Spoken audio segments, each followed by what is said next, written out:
My mind is like a garden, each bed of memories perfectly arranged, every thought in order, clean and controlled.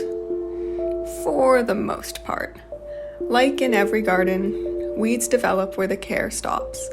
Hidden deep in my mind are memories I've tried to forget, places I'd like to leave behind. Here, you'll find my biggest regrets festering with the buds of newly filtered experiences. These weeds sit like panthers, silently stalking my emotions. Then, with the perfect trigger, they strike. Suddenly, my orderly garden is hijacked by icy weeds, fueled by my own denial. Following the tendrils, my thoughts spiral, and every doubt I've ever had rises up around my peripheral. Am I enough? Can I ever really measure up? Will I regret taking that leap? Or will I regret it more if I don't? I'm left deserted in my indecision. Every option is the wrong one. Weeds are growing too fast. They're filling up my ears. I can't think. This doesn't feel right. Thriving in my faultless disorder, the weeds snake around my vision. It tunnels in response. And soon, the only thing I can see is the ugly wind of doubt stripping away my future. Stop. This isn't you. Take a breath. Step back. Silence. Reassess. Take a breath. You can't ignore the weeds anymore, so fight back. Take out your clippers and your sprays and get to work. Take a breath. You're okay. Tame your mind and take it back again and again until it's yours forever. Take a breath. You haven't lost yourself. You're just hidden. Take a breath. Care for your twisted weeds and teach them how to be beautiful. Take a breath and begin to bloom.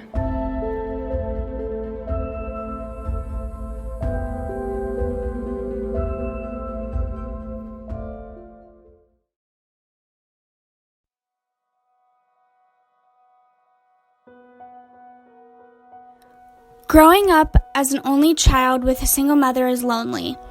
I had to entertain myself constantly, since she was always working. I was bored out of my mind, watching the time pass in slow motion. When I was a kid, there were always elementary school dances, the mother-son dances and the father-daughter dances. Because I couldn't attend either dance, we asked the school if they could have a mother-daughter dance and a father-son dance. They said they couldn't. Actually, they just wouldn't. I wanted that experience of going to a school dance. I wanted to wear those overly sparkly, itchy dresses. But I got that experience stolen from me by the stereotypical gender norms of society. As I grew older, I earned more responsibilities, no matter how much I didn't want them. One responsibility I hated was cooking. I burned myself so many times, forming blisters on my hands and fingers. The hot stove made me overheat and nauseous. I felt too young to cook my own food, even though I was 13. I felt like it wasn't my job to prepare my own food. Other kids had adults to cook for them, so why not me? I felt like it was unfair for a kid to learn how to cook their own food. When she came home from work, it was always late. We either had dinner on the table by 8 or didn't really have dinner. Since there was no one else home to cook for me, I usually ate my weight in crackers, ice cream, and yogurt. I turned 18 in 4 months. It's scary growing up. I always told myself that I would never grow up, that I didn't want to. Sad to say, I didn't really have a choice in the matter. You realize that you want to do things on your own, but then see that you need adult guidance. My mother was always there for me, just a little too much. Always asking questions or hovering over me like an umbrella on a rainy day. I appreciated her help, but it was always too much help. I want to fly from the nest and spread my wings, but I keep falling and cracking like a hatching egg. I sometimes need help to get back up and find my footing again. I do know now that I can fly alone, but can always go back to the nest. Our relationship has many challenges in it, but I always look forward to when I need to go and fly back to the nest.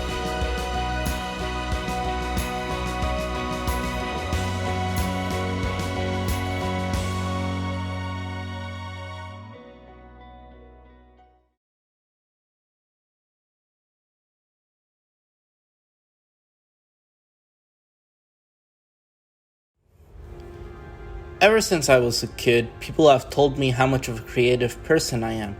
Every time I watched a movie or read a book, I could feel my creativity flowing inside of me, like a vast waterfall or a fire dancing with the wind.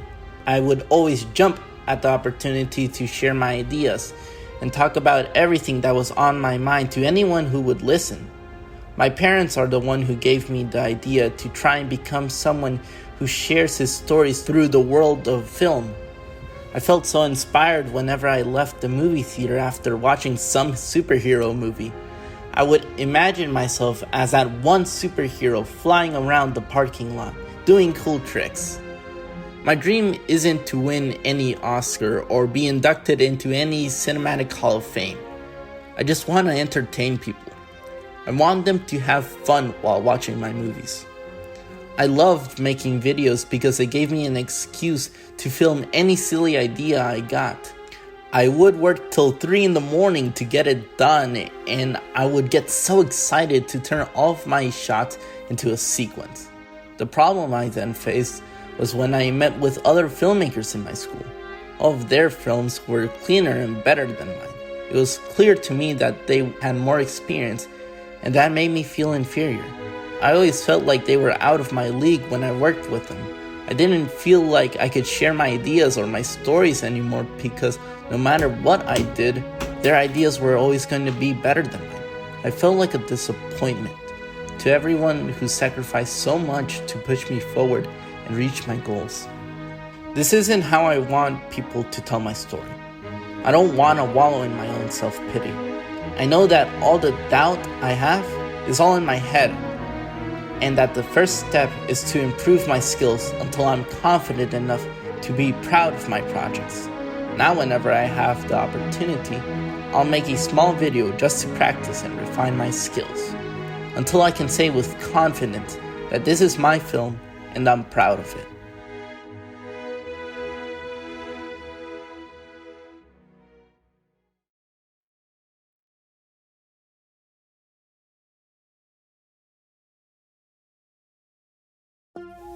I remember being nervous and excited for my first day of school at the Bay School of San Francisco.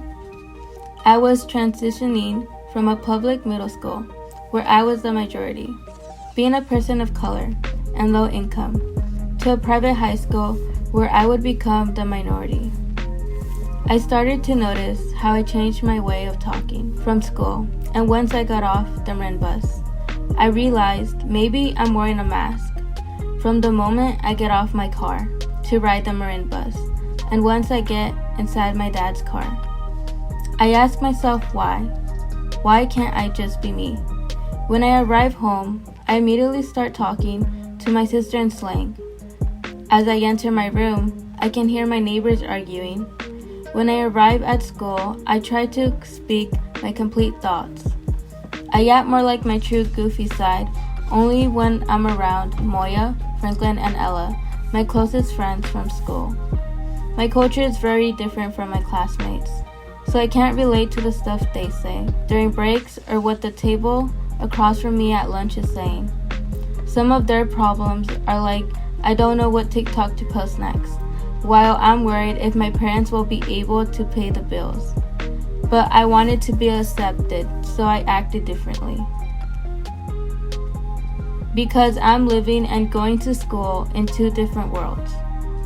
I see how my family and friends don't have the same advantage. As I go on the Golden Gate Bridge, I see how far I have gone to get a better education than what the people from my community get offered. But though my classmates perceive me as just another brown kid who was lucky to get in, or someone who doesn't deserve the chance. But then, my classmates are students, and I am a student. Most of us struggle in physics, and don't like doing homework. But what is wrong is that friends, strangers, and family thought I would lose my culture, and that I would become someone new and forget about them. But they were wrong. I speak Spanish at Bay, not only in my Spanish class, but outside of my Spanish class. I teach my friends that are learning Mandarin how to speak Spanish. How to say gracias or como estás is muy bello afuera. I like talking to the cooks and asking them about their day in Spanish. I want to try to learn their names, to give them acknowledgement. I share my unique weekends with my classmates because they do completely different things than me.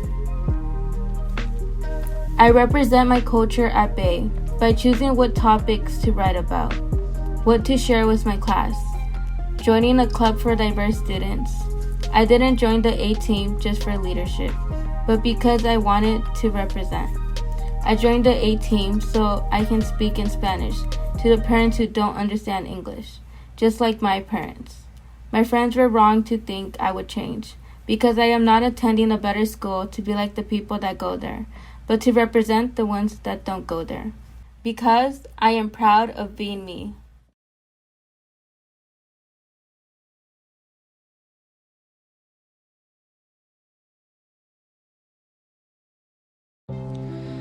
When I was in 4th grade, I was invited into a film program where we would make a short 6 to 8 minute film using high-tech equipment I have never seen before. Originally, I didn't know what to expect from the film program. I never had an opportunity to make a movie before. It seemed like there were many things to keep track of, and I found working with others to be challenging. I didn't know what to expect. Once I started, I realized how fun it was. I learned to use the different equipment and to collaborate well. We had cameras, props, lights, and much more.